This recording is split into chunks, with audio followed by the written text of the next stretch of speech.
Setelah Allah menciptakan alam semesta beserta isinya, kemudian Allah menciptakan manusia untuk menjadi khalifah di muka bumi. Ketika Allah akan menciptakan manusia pertama yakni Nabi Adam, malaikat merasa khawatir. Malaikat ketika diberitahukan oleh Allah akan kehendaknya menciptakan makhluk lain itu, mereka khawatir kalau kehendak Allah menciptakan makhluk yang lain itu, disebabkan kelalaian mereka dalam ibadah dan menjalankan tugas atau karena pelanggaran yang mereka lakukan tanpa disadari. Berkata malaikat kepada Allah, "Wahai Tuhan kami, buat apa Tuhan menciptakan makhluk lain selain kami, padahal kami selalu bertasbih, bertahmid, melakukan ibadah dan mengagungkan nama-Mu tanpa henti-hentinya, sedang makhluk yang Tuhan akan ciptakan dan turunkan ke bumi itu, niscaya akan bertengkar satu dengan lain, akan saling bunuh-membunuh berebutan menguasai kekayaan alam yang terlihat di atasnya dan terpendam di dalamnya, sehingga akan terjadilah kerusakan dan kehancuran di atas bumi yang Tuhan ciptakan itu." Kemudian untuk menghilangkan kekhawatiran malaikat itu, Allah berfirman, "Aku mengetahui apa yang kamu tidak ketahui dan aku sendirilah yang mengetahui hikmat penguasaan Bani Adam atas bumiku. Bila aku telah menciptakannya dan meniupkan roh kepadanya, bersujudlah kamu di hadapan makhluk baru itu sebagai penghormatan dan bukan sebagai sujud ibadah, karena Allah melarang hambanya beribadah kepada sesama makhluknya." Setelah itu diciptakanlah Adam oleh Allah dari segumpal tanah liat, kering dan lumpur hitam yang berbentuk. Setelah disempurnakan bentuknya ditiupkanlah roh ciptaan Tuhan ke dalamnya dan berdirilah ia tegak menjadi manusia yang sempurna. Pada saat itu, iblis membangkang dan enggan mematuhi perintah Allah seperti para malaikat yang lain, yang segera bersujud di hadapan Adam sebagai penghormatan bagi makhluk Allah yang akan diberi amanat menjadi khilafah di bumi dengan segala apa yang hidup dan tumbuh di atasnya serta yang terpendam di dalamnya. Iblis merasa dirinya lebih mulia, lebih utama dan lebih agung dari Adam, karena ia diciptakan dari unsur api, sedang Adam dari tanah dan lumpur. Kebanggaannya dengan asal-usulnya menjadikan ia sombong dan merasa rendah untuk bersujud menghormati Adam seperti malaikat yang lain, walaupun diperintah oleh Allah. Atas pernyataan iblis tersebut, Allah bertanya kepada iblis, "Apakah yang mencegahmu sujud menghormati sesuatu yang telah aku ciptakan dengan tanganku?" Iblis menjawab, "Aku lebih mulia dan lebih unggul dari dia. Engkau menciptakan aku dari api dan menciptakan manusia dari lumpur." Karena kesombongan, kecongkakan dan pembangkangannya melakukan sujud yang diperintahkan, maka Allah menghukum iblis dengan mengusir dari surga dan mengeluarkannya dari barisan malaikat dengan disertai kutukan dan laknat yang akan melekat pada dirinya hingga hari kiamat. Di samping itu ia dinyatakan sebagai penghuni neraka. Iblis dengan sombongnya menerima dengan baik hukuman Tuhan itu dan ia hanya mohon agar kepadanya diberi kesempatan untuk hidup kekal hingga hari kebangkitan kembali di hari kiamat. Allah mengabulkan permohonannya dan ditangguhkanlah ia sampai hari kebangkitan, tidak berterima kasih dan bersyukur atas pemberian jaminan itu, bahkan sebaliknya ia mengancam akan menyesatkan Adam, sebagai sebab terusirnya dia dari surga dan dikeluarkannya dari barisan malaikat, dan akan mendatangi anak-anak keturunannya dari segala sudut untuk membujuk mereka meninggalkan jalan yang lurus dan bersamanya menempuh jalan yang sesat, mengajak mereka melakukan maksiat dan hal-hal yang terlarang, menggoda mereka supaya melalaikan perintah-perintah agama dan mempengaruhi mereka agar tidak bersyukur dan beramal soleh. Kemudian Allah berfirman kepada iblis yang terkutuk itu, "Pergilah engkau bersama pengikut-pengikutmu yang semuanya akan menjadi isi neraka jahanam dan bahan bakar neraka. Engkau tidak akan berdaya menyesatkan hamba-hambaku yang telah beriman kepadaku dengan sepenuh hatinya dan memiliki akidah yang mantap yang tidak akan tergoyah oleh rayuanmu walaupun engkau menggunakan segala kepandaianmu menghasut dan memfitnah." Setelah kejadian pembangkangan iblis, Allah memberikan pengetahuan kepada Nabi Adam tentang nama-nama benda dan Allah hendak menghilangkan anggapan rendah para malaikat terhadap Adam dan meyakinkan mereka akan kebenaran hikmat-Nya menunjuk Adam sebagai penguasa bumi.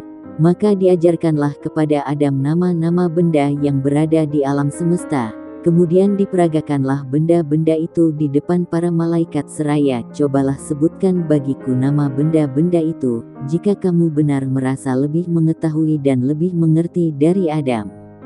Para malaikat tidak berdaya memenuhi tantangan Allah untuk menyebut nama-nama benda yang berada di depan mereka. Mereka mengakui ketidaksanggupan mereka dengan berkata, Maha Agung Engkau. Sesungguhnya kami tidak memiliki pengetahuan tentang sesuatu kecuali apa yang Tuhan ajarkan kepada kami. Sesungguhnya Engkaulah yang Maha Mengetahui dan Maha Bijaksana. Nabi Adam lalu diperintahkan oleh Allah untuk memberitahukan nama-nama itu kepada para malaikat dan setelah diberitahukan oleh Adam, berfirmanlah Allah kepada mereka, bukankah aku telah katakan padamu bahwa aku mengetahui rahasia langit dan bumi dan mengetahui apa yang kamu lahirkan dan apa yang kamu sembunyikan. Nabi Adam diberi tempat oleh Allah di surga dan baginya diciptakanlah Hawa untuk mendampinginya dan menjadi teman hidupnya, menghilangkan rasa kesepiannya dan melengkapi keperluan fitrahnya untuk mengembangkan keturunan. Menurut cerita para ulama, Hawa diciptakan oleh Allah dari salah satu tulang rusuk Adam yang di sebelah kiri di waktu ia masih tidur sehingga ketika ia terjaga, ia melihat Hawa sudah berada di sampingnya. Ia ditanya oleh malaikat, "Wahai Adam, apa dan siapakah makhluk yang berada di sampingmu itu?" Berkatalah Adam, "Seorang perempuan." Sesuai dengan fitrah yang telah diilhamkan oleh Allah kepadanya. "Siapa namanya?" tanya malaikat lagi. "Hawa," jawab Adam. "Untuk apa Tuhan menciptakan makhluk ini?" tanya malaikat lagi. Adam menjawab, "Untuk mendampingiku, memberi kebahagiaan bagiku dan mengisi keperluan hidupku sesuai dengan kehendak Allah." Allah berpesan kepada Adam, "Tinggallah engkau bersama istrimu di surga, rasakanlah kenikmatan yang berlimpah-limpah di dalamnya. Nikmatilah dan makanlah buah-buahan yang lezat yang terdapat di dalamnya sepuas hatimu dan sekehendak nafsumu. Kamu tidak akan mengalami atau merasa lapar, dahaga ataupun letih selama kamu berada di dalamnya. Akan tetapi aku ingatkan, janganlah makan buah dari pohon ini yang akan menyebabkan kamu celaka dan termasuk orang-orang yang zalim. Ketahuilah bahwa iblis itu adalah musuhmu dan musuh istrimu. Ia akan berusaha membujuk kamu dan menyeret kamu keluar dari surga sehingga hilanglah kebahagiaan yang kamu sedang nikmat ini." Sesuai dengan ancaman yang diucapkan ketika diusir oleh Allah dari surga akibat pembangkangannya dan terdorong pula oleh rasa iri hati dan dengki terhadap Nabi Adam yang menjadi sebab sampai ia terkutuk dan terlaknat selama-lamanya tersingkir dari singgasana kebesarannya. Iblis mulai menunjukkan rancangan penyesatannya kepada Adam dan Hawa yang sedang hidup berdua di surga yang tenteram, damai dan bahagia. Ia menyatakan kepada mereka bahwa ia adalah kawan mereka dan ingin memberi nasihat dan petunjuk untuk kebaikan dan mengekalkan kebahagiaan mereka. Segala cara dan kata-kata halus digunakan oleh iblis untuk mendapatkan kepercayaan Adam dan Hawa bahwa ia betul-betul jujur dalam nasihat dan petunjuknya kepada mereka. Ia membisikkan kepada mereka bahwa larangan Tuhan kepada mereka memakan buah-buah yang ditunjuk itu adalah karena dengan memakan buah itu mereka akan menjelma menjadi malaikat dan akan hidup kekal. Diulang-ulangilah bujukannya dengan menunjukkan akan harumnya bau pohon yang dilarang, indah bentuk buahnya dan lezat rasanya. Sehingga pada akhirnya termakanlah bujukan yang halus itu oleh Adam dan Hawa dan dilanggarlah larangan Tuhan. Allah mencela perbuatan mereka itu dan berfirman yang bermaksud, "Tidakkah aku mencegah kamu mendekati pohon itu dan memakan dari buahnya, dan tidakkah aku telah ingatkan kamu bahwa setan itu adalah musuhmu yang nyata?" Adam dan Hawa mendengar firman Allah itu, sadarlah ia bahwa mereka telah terlanggar perintah Allah dan bahwa mereka telah melakukan suatu kesalahan dan dosa besar. Seraya menyesal berkatalah mereka, "Wahai Tuhan kami, Kami telah menganiaya diri kami sendiri dan telah melanggar perintah-Mu karena terkena bujukan iblis. Ampunilah dosa kami karena niscaya kami akan tergolong orang-orang yang rugi bila Engkau tidak mengampuni dan mengasihi kami. Allah telah menerima taubat Adam dan Hawa serta mengampuni perbuatan pelanggaran yang mereka telah lakukan. Hal itu telah melegakan dada mereka dan menghilangkan rasa sedih akibat kelalaian peringatan Tuhan tentang iblis sehingga terjerumus menjadi mangsa bujukan dan rayuannya yang manis namun berancun itu. Adam dan Hawa merasa tenteram kembali setelah menerima pengampunan Allah dan selanjutnya akan menjaga jangan sampai tertipu lagi oleh iblis dan akan berusaha agar pelanggaran yang telah dilakukan dan menimbulkan murka dan teguran Tuhan itu menjadi pengajaran bagi mereka berdua untuk lebih berhati-hati menghadapi tipu daya dan bujukan iblis yang terlaknat itu. Harapan untuk tinggal terus di surga yang telah pudar karena perbuatan pelanggaran perintah Allah. Hidup kembali dalam hati dan pikiran Adam dan Hawa yang merasa kenikmatan dan kebahagiaan hidup mereka di surga tidak akan terganggu oleh sesuatu dan bahwa ridho Allah serta rahmat-Nya akan tetap melimpah di atas mereka untuk selama-lamanya. Akan tetapi Allah telah menentukan dalam takdir-Nya apa yang tidak terlintas dalam hati dan tidak terpikirkan oleh mereka.